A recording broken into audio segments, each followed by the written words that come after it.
For more on how investors should be breaking down that 1.1% drop versus October, I want to bring on our next guest here. Ed Egilinsky is Direxion Managing Director and Head of Alternatives, and he joins us now. And Ed, how do you look at the number? Because to me, considering we're in a pandemic, I would be impressed to see it up 4.1% versus last year. But investors, I guess, could look at it a different way. What do you make of it?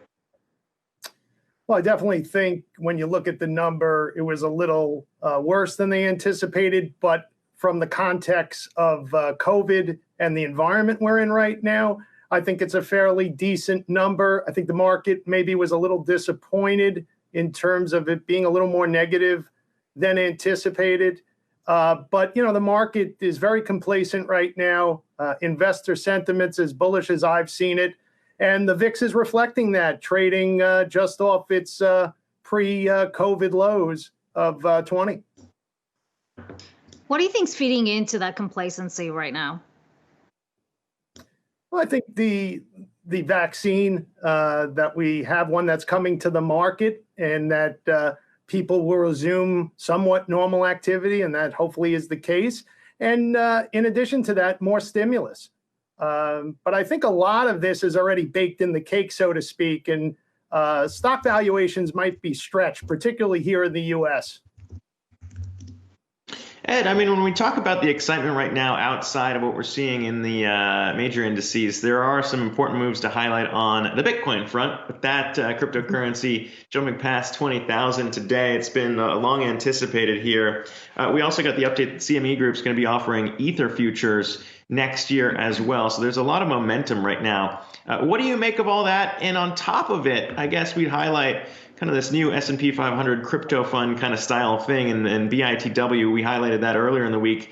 Again, seeing a 50% jump today, allowing investors to trade crypto in traditional brokerage accounts. Talk to me about what you're seeing and how this is different potentially than the last time we topped 20,000.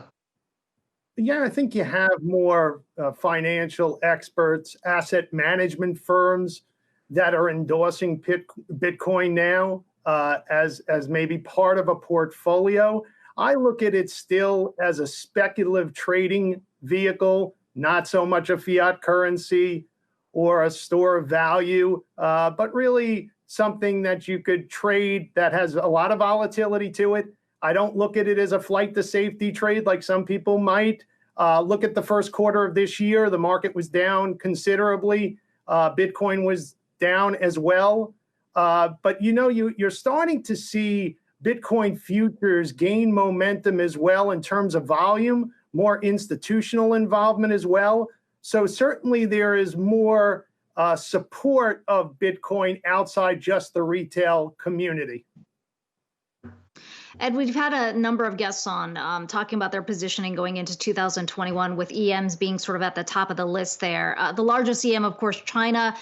We saw yesterday the MSCI index removing 10 Chinese companies under pressure from the U.S. And I am curious right now, number one, your outlook for EMs, and also where you put the U.S.-China risk right now, because if there's any reminder that we got yesterday, that seems to be still alive and well.